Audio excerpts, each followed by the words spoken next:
Conduct Bureau and Tribunal Act Cap C-15 Laws of Federation of Nigeria 2024 to insulate judicial officers from prosecution before being lawfully removed from office and for related matters. Honorable members will recall that debate on the bill was adjourned Wednesday, 5th February 2025 for copies of the bill be circulated to enable honorable members contribute effectively. I now invite Honorable Bob to move that the debate on the bill do resume. Honorable Bob. This bill is not about immunity for judicial officers. No. As a matter of fact, I am probably one of the most strident opponents of immunity in our Constitution under Section 308. I have a bill on that separately. That section is preposterous under a constitutional democracy. There is no reason on earth why a governor, deputy governor should have immunity. It doesn't happen anywhere in the world. But that is a different issue now. All over the world where you have functional democracy, you cannot try a judge without first removing him. But here, that's not the position. In the time I refer to, Supreme Court justices were facing trial. They were being tried. So it's not a blanket thing about don't try judges. No, it's about not using specifically the Code of Conduct Tribunal to witch hunt them. That tribunal has been instrumentalized by the executive. If you don't stop it, it will happen again. Let me hear from you. I believe that procedure for trying judges is vested even in the agency, with due respect, sir. So in the light of this, I don't think this request for immunity for a serving judge, by the time you do it for a serving judge, definitely civil servants, doctors, everybody will start coming and requesting for immunities. The reason why immunities in the first place were there is not to distract those who are given immunity. Is to protect them from only code of conduct rule, not ordinary court. So it is never an immunity.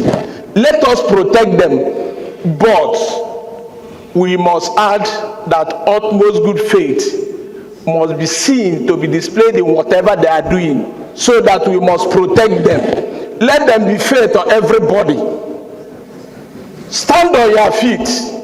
Protect the masses. The masses will protect you. Not when we are fighting for you, you turn around and fight against us. It is what you ask for that will eventually come to you. Well, Mr. Speaker, sir, if our Constitution, which is the ground norm, can grant immunity to the executive, particularly or in specifics, the president, the vice president, the governor, and the office of the deputy governor, I submit that granting or allowing judicial officers to be excluded pursuant to this bill is something that must enjoy the support of this House. So you are taking us back to immunity? No, sir. Because the argument, he's saying... Let me distinguish this. He's saying, let me come, please. He's saying this is different from immunity. So let me distinguish. And you are saying if we are giving immunity to president and vice president, we should also give immunity to CJN. So what happens to Speaker, Deputy Speaker, Senate President, Deputy Senate President? Because we are three arms of government. Your Excellency, because the argument seems to project that we should have immunity for all the leaders of the arms of government. So if you want to come with a bill on that, I think the House will also like to hear you. Your Excellency, that's not what I'm talking about. I want to make a distinction, sir. Okay. Immunity is even in the extreme case that somebody is not tried, he enjoys this immunity pursuant to Section 308 of the Constitution. Now we're saying that a judicial officer should be exempted. And Mr. Speaker, the position is clear.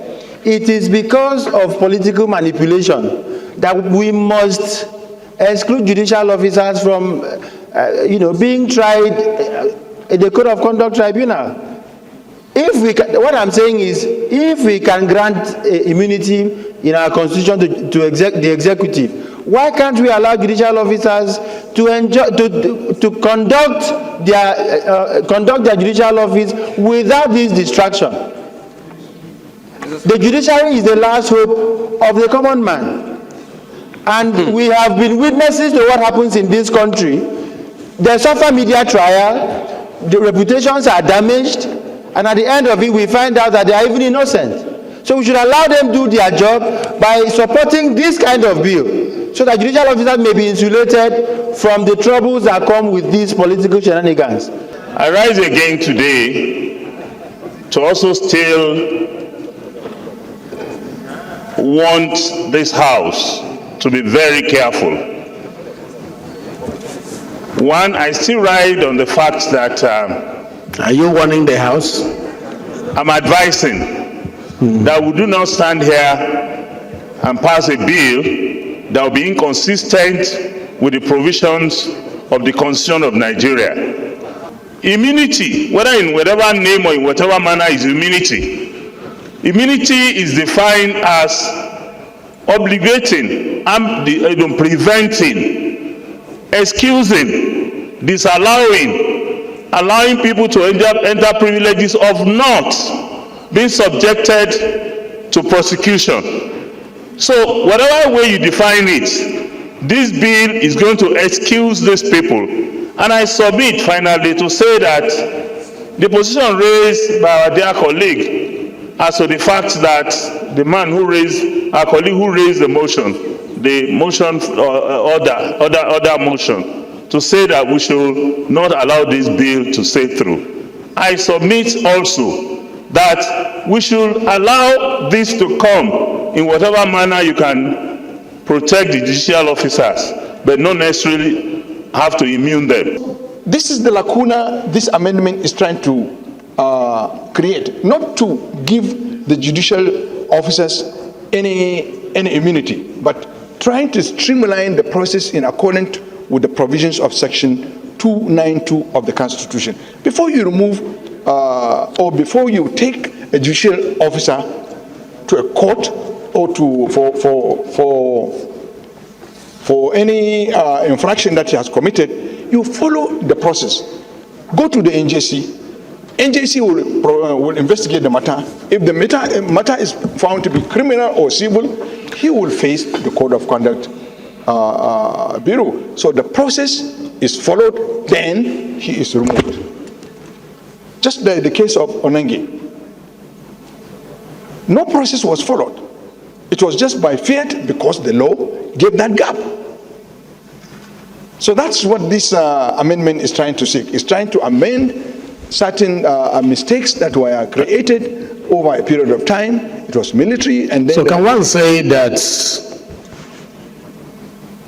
the role of the NJC is being usurped by the Code of Conduct Bureau? No, it's being usurped by the executive. Because if the NJC is in place with a mandate to carry out investigation if there's any infraction, Yes.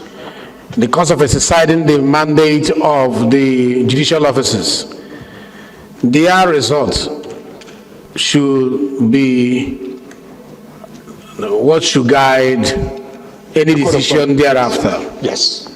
So when they have exercised that mandate, and at the end of the day, it results to relieving the judicial officer from that position, Code of Conduct can go after them. That's right. That's it. That's what this amendment is seeking. This is what you're supposed to project. Yes. My understanding, that is what I understand that you're trying to push out. That's the issue. Yeah, he's saying allow NJC to do their job. Once they are done, we should have confidence in them to do a good job. If they give an unbiased decision that relieves a judicial officer of his duty, then you can by that time activate the mandate of the Code of Conduct Bureau or any agency to go after them, because a friction of time does not work with regards to maybe a crime committed while in office so they can still maintain an action against that individual, but not as a judicial officer. I hope I'm not doing your debate for you. I think that is the summary of what he's trying to say. So let me now put the question. Those in support of this motion say aye. Those against say nay. The ayes have it.